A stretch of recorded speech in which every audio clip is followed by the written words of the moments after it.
Before it leaves my lips, your shoulders got a chip. You take everything so personal. From the tiniest bit to your mood that often shifts.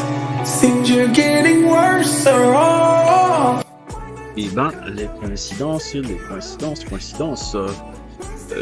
Hier soir, j'étais sur mon ordinateur, tranquille encore. Je travaille sur les sujets que je voudrais aborder sur la chaîne. Une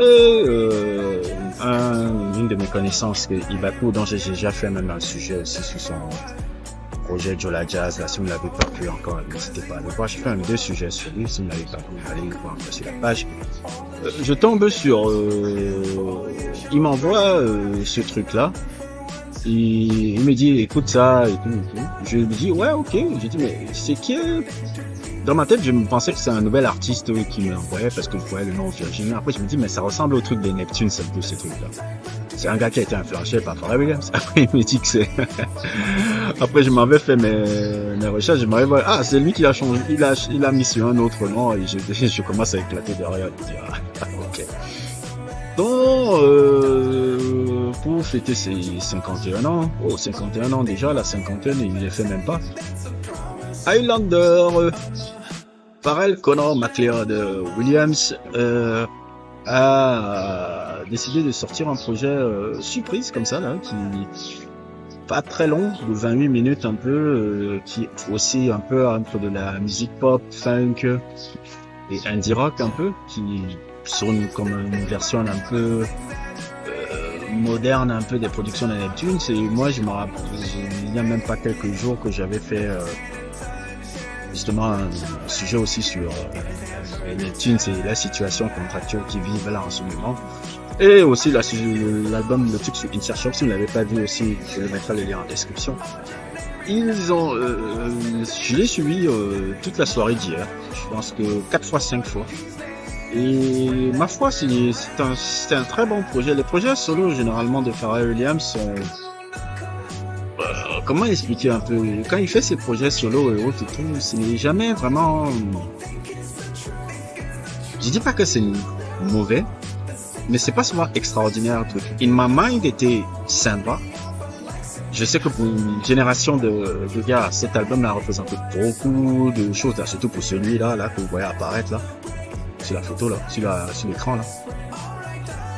Mais les albums un peu, c'est des albums que je noterais souvent 6 sur 10. In My Mind était un album qui était sympa, avec des bons tubes. Le truc à l'époque quand je l'avais suivi, qui était agréable à suivre. Voilà, c'est le mot, agréable à suivre sans pour le temps le truc. Girl,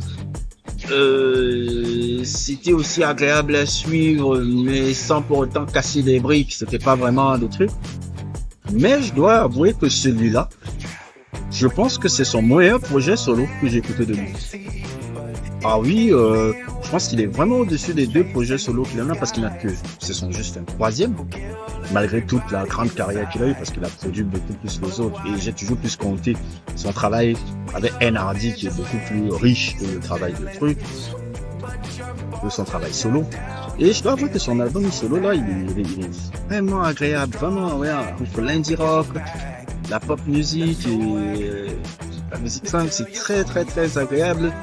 Toute proportion gardée, parfois j'ai cru voir l'influence un peu de Toro y Moi, tout en ayant un peu l'influence aussi de...